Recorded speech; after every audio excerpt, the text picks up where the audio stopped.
Hello there guys, it's Deku here, back on another video, and today I'm going to do What If Deku Was Reborn, part 37. Hope you enjoy it. Are you sure it's part 37? Because the series is really long. Yeah, it's long, but I like it, so... Video intro.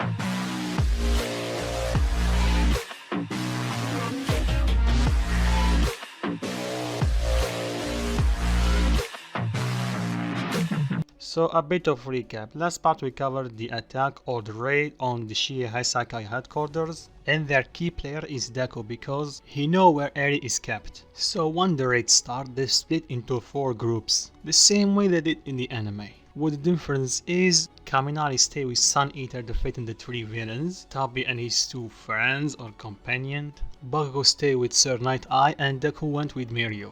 And yes, Kirishima and Fat Gum got split from the main group. So after everybody defeat their respective villains with ease, they escort them outside, only to be met with a clone of Overhaul and few members from the 8 Priests of Death. Then the copies free the original Overhaul threat area and try to come here. Deku had enough and treat them like the monsters they are, easily beating them to the ground, vaporizing the clones, and destroying Overhaul's quirk using his own bullets, and destroy both boxes that hold or contain the quirk erasing bullet and the cure, and healing the old Heisakai boss. And after telling him what Shisaki did, he practically disowned him and telling him that he made a mistake the day he saved him. So basically Shisaki was destroyed mentally and physically, and Deku's clone captured Toga and twice. But after a few hours, the convoy that all was escorting them to Tatars got attacked by the League of Villains and they got freed. Then after the old Heisakai boss told Aizawa that he need to talk with him, everyone returned to the agencies, or in the case of the students, returned to the school, and I think that is for summary. Let's begin. So when the group returned to UA, the big 3 are still in shock by Deku's strength. They know that he's pretty strong just from watching the sport festival. Then it hit Mirio. He told him why he did not transform or use that Zeus cloak.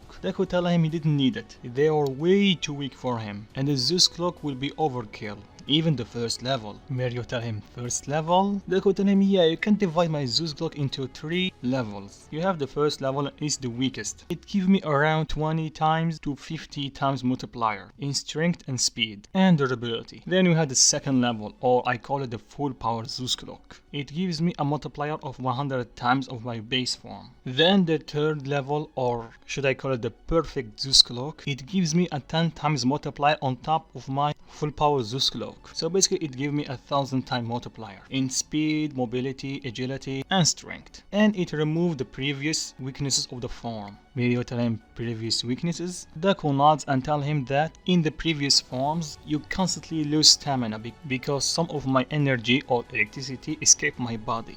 But in the perfect Zeus cloak everything is kept inside, so there is almost no stamina drain. There was a physical strain at first, but after extensive training I overcome it. Mirio was frozen, the same goes for Nijire and Tamaki. Then Mirio tell Deku that Kaminari have also the same Zeus cloak and by extension the same power. Deku tell him yes and no. Although we share the same multiplier for the full power Zeus cloak, Kaminari transformation is different from mine. His transformation is what you call an evolution. That's where the name comes from, the evolution of Zeus cloak, or Zeus cloak evolution. And for me it was perfectly the Zeus cloak, so both of us are in different path to power. Although he surpassed me in multipliers, his is twice as strong as mine. My base form is far stronger than him. Kaminari tell Deku, come on, you know I'm training, give me some slack. Deku tell him, yeah I know, but I have like triple the amount of time you spend training, so I still have the edge, always. Kaminari nods and tell him, let's go to our dorms, I'm tired. Everyone nods and they part ways. So when the group enter the dorm, the rest of the class immediately can see Deku's change. He's back to his usual self. So they immediately know they succeed in the mission and they congratulate them. Momo walk to Deku, give him a kiss and tell him, I told you always find a way to fix anything. Deku just smile and tell her, yeah, I think you're right. Then Ida asks where Aizawa is. Deku tell him that he's busy with the Hisaker old leader. I don't know the details, but he tell me that he will return late. They nod and they spend the rest of the day just chilling, because one day is no Aizawa to scream at them, and second Deku just returned from a mission so he's pretty tired, so he will not tell them to train. And basically they spend the rest of the afternoon doing nothing. Deku tried to test something new with his power, but that's it. So let's say fast forward to the time where Deku is supposed to go patrol. He get ready, then he hear the door open. He go take a look and it's Aizawa, and he looked tired, more than usual.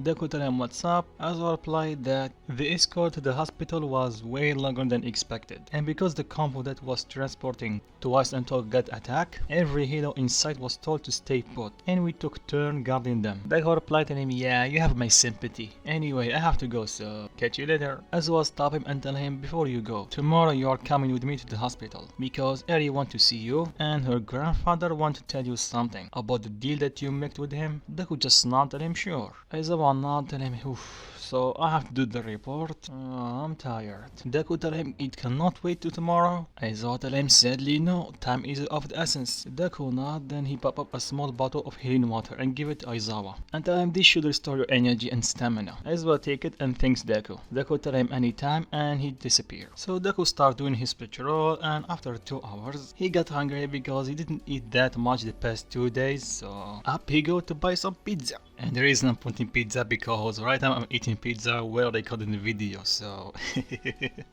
let's return to the story. So he go to the closest fast food, and luckily he know a place that he can order from outside. He did, and after a few minutes he pick up his pizza, and the worker that gave him the pizza tell him that he's wearing a great costume, it's almost like the real one. Deku smile, he thank him, he pay his pizza with a tip, then he vanish. The worker jaw dropped. Did he just give White Ninja pizza? So Deku land on top of the building. After checking that no one can see him, he opened a hole on his mask using the power that's similar to overhaul and start eating. And midway through it he can sense that someone is watching him. He cover his mouth and start looking left and right, but there is no one. Is he hallucinating or something, or the stress of the last couple of days finally got him? So he shrugged it off because in his word he is the strongest human alive. Well, half human, so that still counts. So he put the rest of pizza in his storage and returned to the dorms. When he arrived he see Aizawa still working on his report. Deku walked to him and tell him, not done yet? Aizawa shook his head. So Deku take out the rest of pizza from his storage and put it on table next to him and tell him this just in case you got hungry. So good luck Aizawa. Aizawa smiled, thanks Deku, and Deku went to sleep.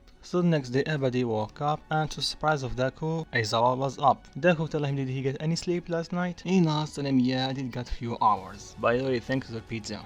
I really need it after that report. Deku just smiled, tell him anytime. So, shall we go? Aizawa nod and both of them head out. And they went straight to the hospital where the Hisakai group and Eri are kept. And Deku immediately noticed a bunch of heroes. Mount Lady, Kamui Woods, Orc, Rocklock, and a bunch more. And all of this is because the League of Villains' previous attack. Then Aizawa guided Deku to Eri's room. He tell him that Eri is here. Then Deku asks where is that monster.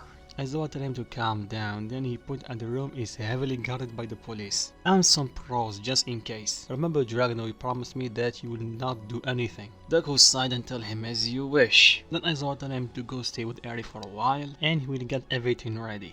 Deku nods and enters the room, and when Eri sees him she cheers up a bit. Still she did not smile, so Deku asks her how she's doing. She replied with a low voice telling him that she's fine. Deku got down on one knee and tell her, are you sure? You know you can tell me anything, Eri. She starts crying and tell him that she doesn't want to hurt anyone and it's better for everyone if they stay away from her. Her quirk is a curse and she doesn't have any control over it. Deku stays silent, then he tell her, Eri, look at me for 1 second. She did, and Deku started glowing. He gets surrounded by dark blue aura. Then when it dissipates, Deku shows Eri his dragon form. Then he tell her, I know your pain, Eri. A while back I also thought that my quirk was a curse. I was afraid from using it and hurt the people I love. But the same people helped me to see that my quirk is not a curse. It was a gift. So if my quirk is a gift, yours is nothing short than a blessing.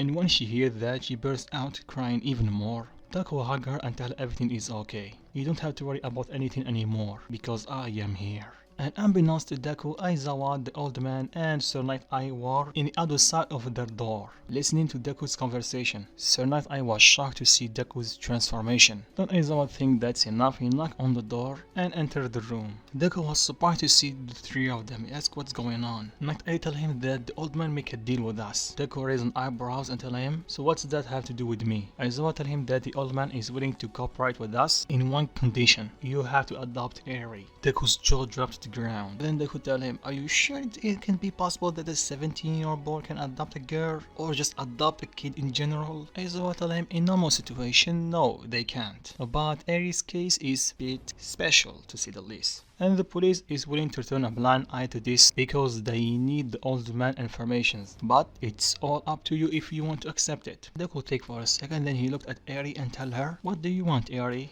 She doesn't know what to do, so she stays silent. Are you okay with this? Deku tell her. Are you okay with staying with me? To tell you frankly, I'm new to this. But if you are okay with this, I promise you, I will do everything in my power to keep you safe. Eri started remembering everything that Deku did to her, so she slowly raised her hand and grabbed Deku by his collar of his shirt. And then Deku tells her, so I consider this a yes? Eri nods. Deku ruffled her hair, looked back at the old man and tell him, I think it's a done deal. The old man smiled and thanks Deku for everything. Then Deku asked the nurse that was in the room how long it will take to get Eri discharged. She told him that the result will be out tomorrow, so at the earliest she can be discharged later that day. Deku nods. He go on one knee to go to Eri's level and ask her can she wait another day. She nods. Then Deku realized that he's still in his dragon form. He apologized to Eri if she's scared of him. She shook her head and told him that she's not afraid of him. Deku pet her and tell her see you soon. He returned back to his human form and exit the room. Then tell Aizawa, so that's it? Aizawa tell him, yeah, that's it. Then Deku looked at the old man and tell him, you sure know how to make deals, old man. The old man smiled and tell him, I was not the leader of Shihai for that long without reason. Deku sighed and tell him, I should have seen that coming. Ah well, I regret nothing, as long as I can keep Eri safe. Then the old man tell him that he will. Deku tell him, how does he know? The old man tell him, well, I don't know what or why, but I trust you. You are different from the others. You are something else. And when Deku heard the last sentence, his eyes widened. Then he closed them and smiled. The old man asked him why he's smiling. My master always say that last sentence, that I'm something else. And the way you said it, it's almost like him. The old man tell him he must be a great man. Deku tell him he was a great man. He passed a year before I entered UA. The old man tell him sorry for your lost kid. Deku tell him thank you. Then some police come to handcuff the old man. He say his farewells to Deku and he was taken away. Then chief of police, you know that dog guy, or you know what I mean. He approached Deku and thanked him for his cooperation. Deku tell him there is no need to thank me, just make sure you do your end of the deal. He assured him that they will. Give them 24 hours. That's what he said. Then Deku asked him if they are going to take them to Tartarus. The police dog nod. Then Deku tell him you need a reinforcement. The police dog tell him in what kind.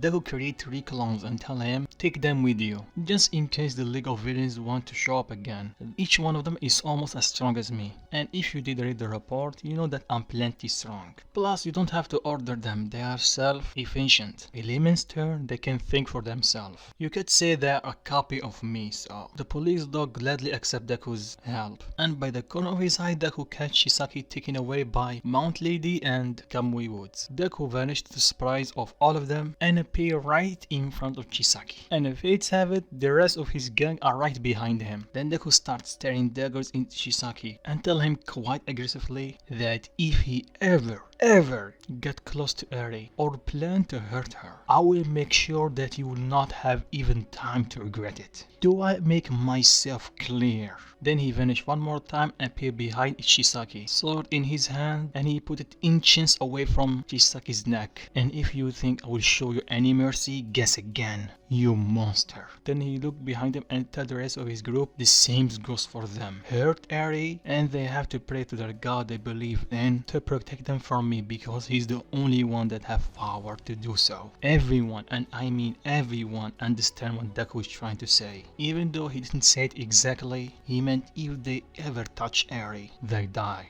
Then Deku put the sword away and start walking. After Mount Lady and Kamui would snap out of it, they continue escorting them to Tartarus. Plus with Deku's clone flying over them, even if the League of Villains try to do something, they will fail miserably. And for safe measure, Deku decided to create a clone and keep it close to the hospital just in case the League of Villains try to do something. Speaking of the League of Villains, let's jump to their perspective for 1 second. Shigaraki is with his group, then Mr. Compress show up, but there is 2 of them? Yep, there is also a Mr. Compress clone. Shigaraki asks him does he have the thing. Captain Mr. Compress tell him it was hard taking everything because the police was already in the process of moving it, but I was able to take some semi-ready product. Then he had Shigaraki some larvas and some capsules pop up from them, and in these capsules there is semi-ready quirk erasing bullets. Well, not actually bullets, it holds what put inside the bullet. So basically air is blood.